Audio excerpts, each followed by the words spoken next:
Yes crew, welcome back to the channel. We are at Parkwood Outdoors today. We are with a crew called the Ploders, and they've got something special. They have got some electric motorbikes. Check this out.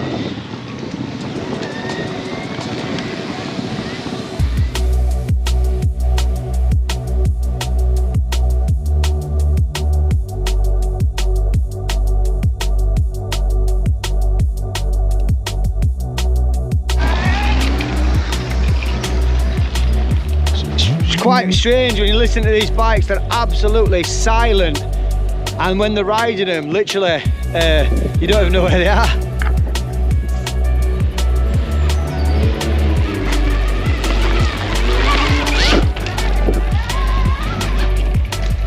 Beautiful.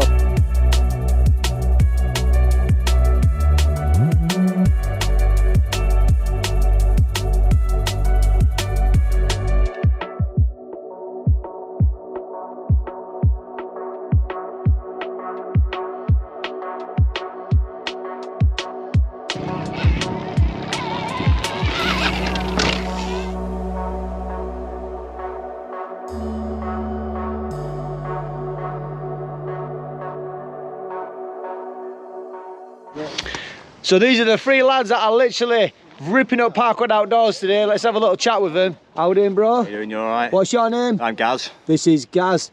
And this is? Damien. Damien and? Tony. And Tony. So you've seen these boys ripping it up outside Parkwood Outdoors. Let's have a quick chat with Gaz and see what he thinks about the electric bikes.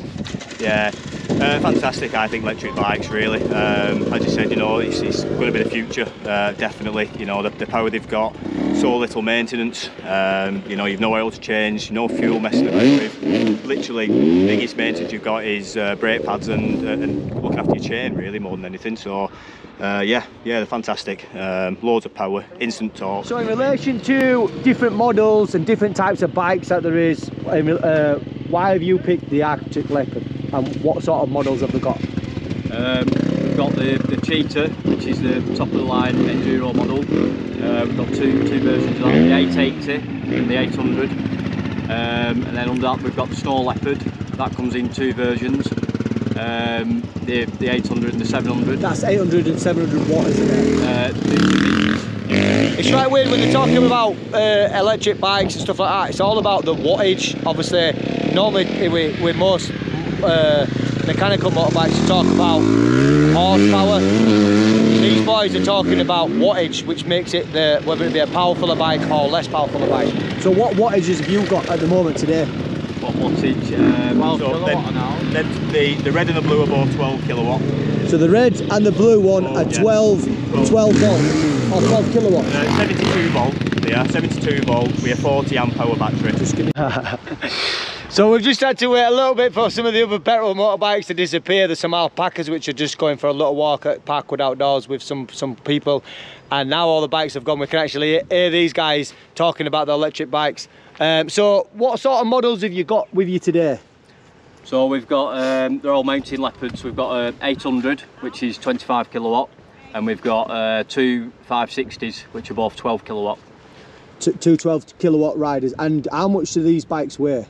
The 560s are about 74 kilo, yeah, and the 800s about 79. Yeah, about 79. So for those of you that are not massively understand motorbikes, my 4-stroke Enduro bike is over 100 kg. The average 2-stroke is just over 100 kg, around 106 kg for a KTM.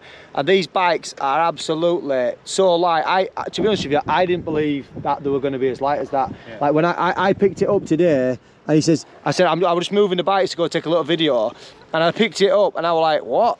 Really? And then he said, well, that's the heavier one of the two out of the three. Do you know what I mean? So I literally went to the lighter one and moved that, and it's like literally pushing a push iron out of the way. They're so light. So obviously in relation to controllability when you're riding, or if you're on a hill and you're a little bit stuck, it's a lot easier for you to just pick it up and go. And this lad behind me here, what's your name again, bro? Tony. So Tony, he's actually downhill mountain biker, all right, he's actually quite a really good mountain biker downhill. He's champion on some stuff. Well, back in a few years ago I was, yeah. So back in the day, he's a champion. He don't like to tell everybody that, but he is, all right. He needs to be proud of what he's done. But anyway, one thing he explains is it's just like jumping off of a push bike straight onto one of these bikes. You've got your front brake on the right hand side at the front. You've got your back brake on the left, just like a normal push bike, and you've got no on your feet. So it's literally just like a push bike, isn't it? Yeah, exactly. So I've ridden a Yam 250, and I struggled, you know, because I'd never been on one. You know, getting the right gear, the clutch, stalling it. Whereas these, like you said, you know, you've just got your brakes on the front. You can't stall it. You know, you've got the direct power, and you've just got a lot more confidence getting up the hills. That's right. You got your front brake, your back brake, just like a normal push bike. And one of the big things is you said stalling, didn't you? Well, you can't stall it. So you literally can't stall it, which is fantastic, because if it's just, for me, pain in the ass, stall it every time I sit on the thing. Do you know what I mean? Which is like, just if you get stuck a little bit, you just carry on going, don't you? Just wind it back and go. Yeah. So it just gives you so much more confidence, because you're not, you know, if you're a beginner like me on these, you've just got that confidence that you can just get up pretty much any hill. Yeah. You know, as long, you know, you've got the traction. And like I said, you can't stall it halfway up the hill, and then you're going to fall back on yourself. Yeah. Well, these are literally set up more like trials bike at the moment, aren't they? With the tyres that these models that you've brought with you today, they're set more like trials bikes. Yeah. What's the difference to some of the other models that you haven't actually seen yet? So the Cheetah model is a full-on enduro size bike. So it comes with, you know, full enduro brakes, enduro tyres.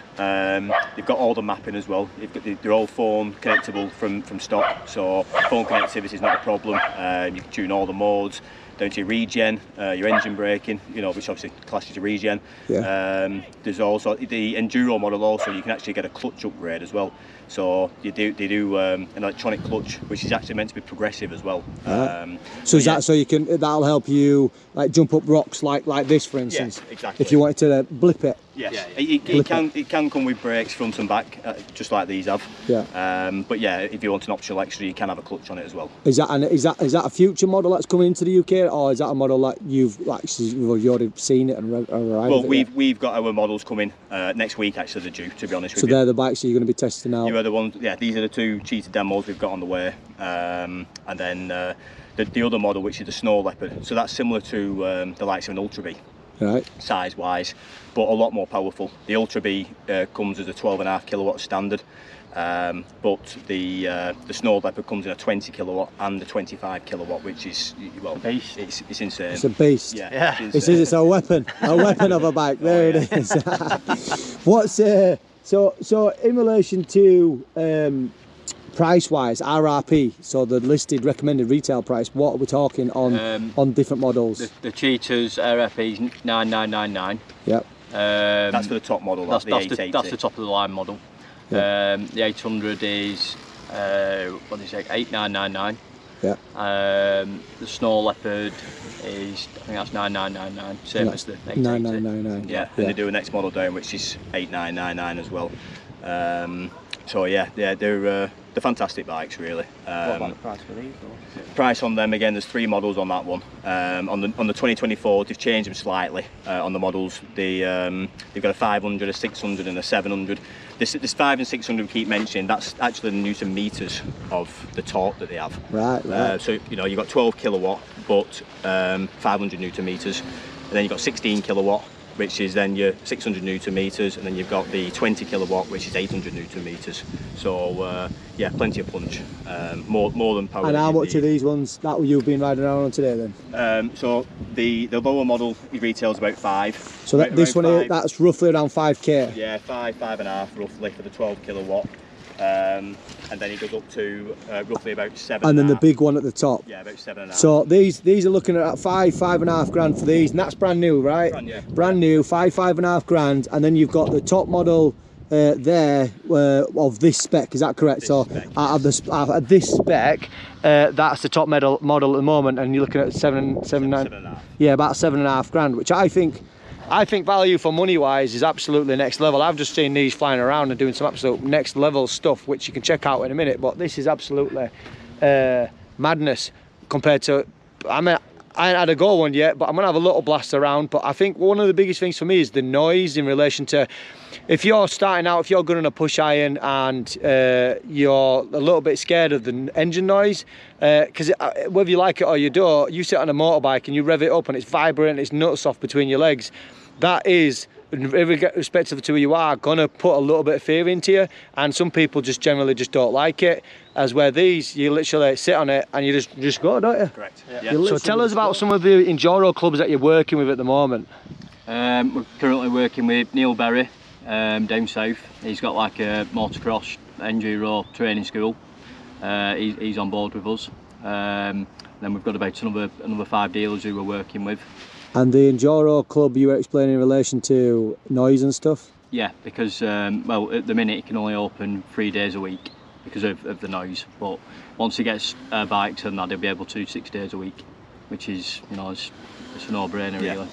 So, like where we are, I'm based in Bradford, and there's obviously right now Parkwood Outdoors, which is in the middle of nowhere. But even here, they do have noise restrictions on some of the bikes, no MX bikes due to noise. And obviously there is certain days where they literally won't be able to ride at all. But one thing that these guys are finding out with the electric bikes is the fact is that people can literally, you can use them anywhere.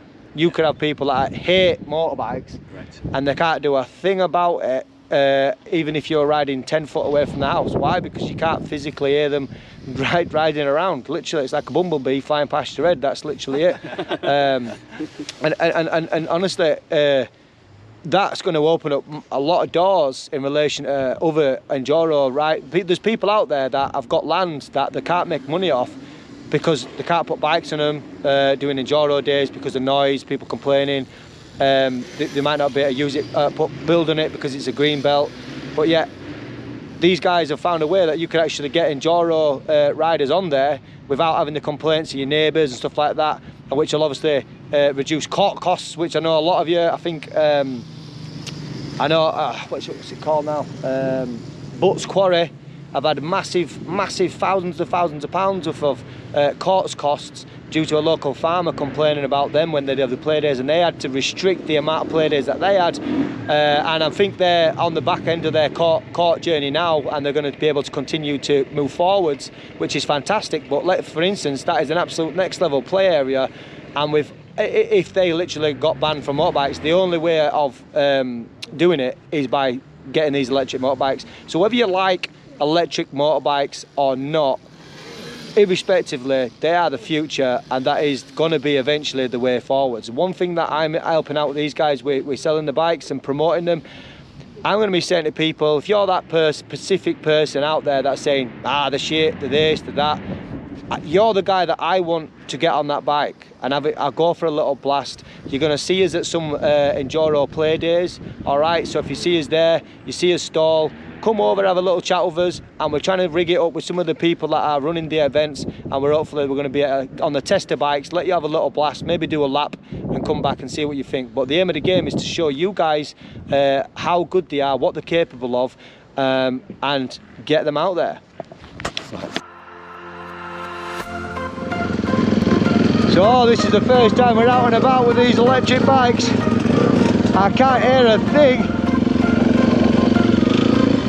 but they look absolutely beautiful bikes, and I'm not going to lie, one of the biggest things, the fact is, I think the heaviest one out of the 3 of them is 76 kg.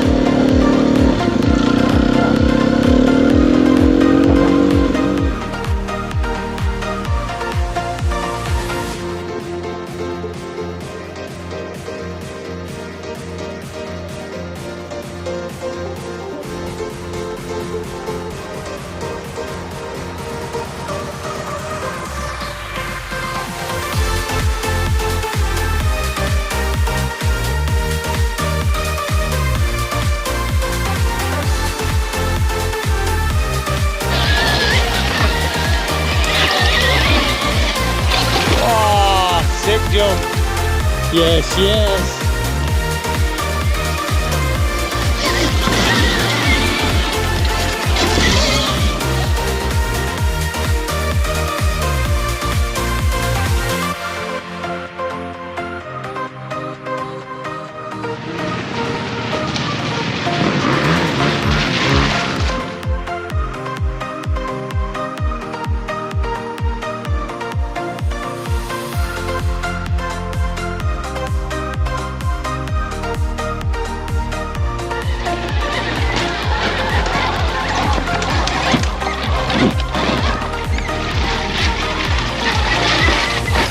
on, lad.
So these electric bikes that they're riding around on, because they look so elegant, they're literally, the reason for that is the fact that they're 79 kg, literally.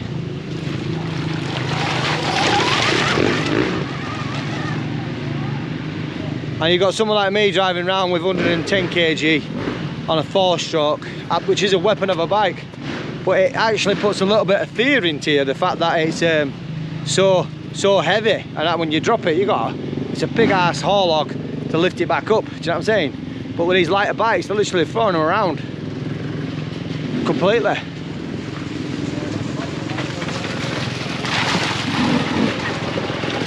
So I'm just with Tony. How we doing, bro? We all good? Awesome, pal. Tony is a downhill rider on push bikes, all right, and you're quite a good rider, right? On the push bikes. I'm a bit better than average, but mate, he's just told me he can do what did he say, a 30-foot jump or something like that? Yeah. Mate, that's some next level shit, that. And it's his second ride out on these bikes? Yeah. So it's his second ride out on these electric Arctic Leopards. And what we're saying, bro? Well, for me, it's just like riding, a normal mountain bike. There's no clutch, no gears, just so you've got twist your and go, and it's just fun. Twist and go, and you've got your front and your rear brake on the handlebars, so you don't have to be messing around with your feet at all. You don't have to be worrying about changing gear, and you can't stall it. And you can't stall it. That's it. Obviously, you guys who watch me, man, I stall my bike 24/7. Do you know what I'm saying?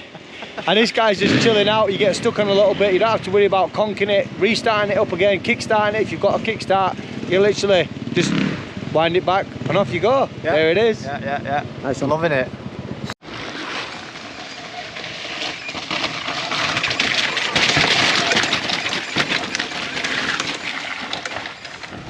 Says he's not a pro. He's a champion downhill mountain bike rider. There it is.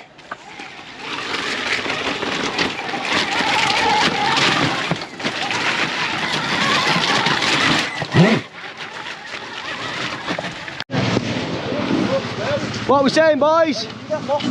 You all good? Yeah. He's smoking. He's smoking. He's on fire.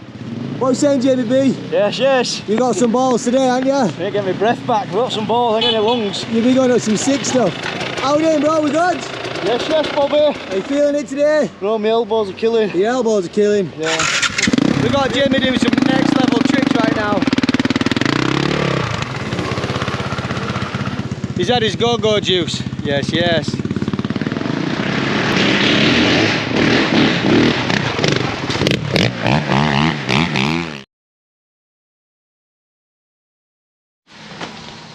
One question that I did have for these boys when they first introduced these electric bikes to me is how long do they run for? Because that's one of the biggest things that everyone thinks. You're going to get on a bike, you're going to pay for a pay and play day, you're going to be riding for 20 minutes, and then you're going to charge the thing up. Now, how long do these bikes actually roll for? I mean, obviously you can get different size batteries. The Mountain Leopards, they come in 3 different sizes. You've got a 30 amp, a 40 amp and a 60 amp. On the Snow Leopards, again, they've increased the battery on next year's, so they've also increased the voltage. If anyone knows electric bikes, basically to find out your watt hour, which is your total capacity, you times your voltage by your ampage. So 74 by the new battery on the Snow Leopard is actually 75, so it's 74 volt by 75, which is a massive capacity battery. We went to Combe last week, Combe Leisure. We did probably a good 4 or 5, probably 5 hours riding. I came back with, I've got a 60 amp battery in mine, and I came back with 63%. So again, After a full day riding? After a full day riding, yeah. So if you watch my vlog from the other week, after a full day riding, I'd done a tank of fuel in. These boys have still got 63% of their energy left to rock and roll still. I mean, it depends on the riding you do, obviously. You know, if you're climbing really big steep hills, it will use it a little bit more. But if you're going pottering about and even going at a bit of decent speed, they will keep up. Yeah, they will. Well, I mean, we had the 40 amp in ours, didn't we? Yeah. And like I said, me and Damien were down to about 20% at the end, but we were knackered. You know, so we wouldn't have carried on. So you'd done the day anyway, and you were knackered, and you still had some battery left. We're knackered and we're on the smaller battery. So are these bikes capable to race with? That's a good question as well. Well, we need to test them ourselves yet, we'll be honest. But we think the Snow Leopard and the Cheetah, which demos are coming, they should be more than capable. I mean, they've actually on the Cheetah, the top end Cheetah, which is the Enduro, they reckon it'll do about 118 miles at an average of about 20 mile an hour, which is a decent range, really. So your normal 2 hour to 4 hour play days, we feel we're good for them? I think we're good for them. Yeah, so we're good for the 2 and the 4 hour play days. Yeah. That's fantastic. And another question for me is, let's just say they were doing the longer endurance races, is can you actually change the battery if you are running out and you might not be able to finish the race? You can, yes, yeah. The battery's fully removable. You can even upgrade the batteries. They've got it depends which one you want to go for. You've got a 90 volt, 75 amp hour. Or Cartridge battery? Yeah, well, it's a lithium battery, so there's many cells in a lithium battery. And then they also do 105 volt, slightly less amp hour, but that'll give you a bit more. And how long would it take you to change that over? Less than 5 minutes. Yeah, so literally less than 5 minutes as a cartridge battery, you pull it out. They're actually making them easy. You were explaining me earlier on that the batteries, they're making the seat come off faster out there. Yeah, yes. So they're putting a bolt in the seat, so it literally like a quick release bolt, that you can literally take the seat off really quickly, slide the cartridge out, and some of them are even like there's a metal bar that goes over them, which you might need a tool just to get that off. But actually, some of the riders that are already racing, you were explaining earlier, have put Velcro in them, haven't they? Yeah, just a Velcro strap. Just take the bar out, Velcro strap over the frame, and then it's seconds. Then undoing the Velcro strap and pulling it straight out. Yeah. So they're already testing them racing already, and they're already adapting them slightly in relation to if they do need to change the battery just to make that quicker. But you've got to remember, in most of these enduro races anyway, especially the longer ones, you've got to refuel, and half the time when they refuel, they're having a Mars bar and they're actually having a little bit of a break, letting their arm pump get ease a little bit. So there's actually no difference between you jumping off your bike, somebody changing your battery for you, and or sitting there in your pits fueling up and having a quick Mars bar. So the question is, how do you buy one of these bad boy bikes? What are we saying? So we've got a website up and running at the moment, only for information purposes currently. We are having a shop built, which will be ready in a few weeks hopefully. But if you want to buy one, they are ready to buy now at the moment. We're taking pre-orders, just contact us. And the email, Yeah, we've got email us at info@articleopard.co.uk and our website's articleopard.co.uk. Check it out. Guys, thank you very much for introducing your bikes for us today. Yeah. Been an absolute next level adventure. We'll see you all soon. Thanks very much. Cheers. Thank you. Yes.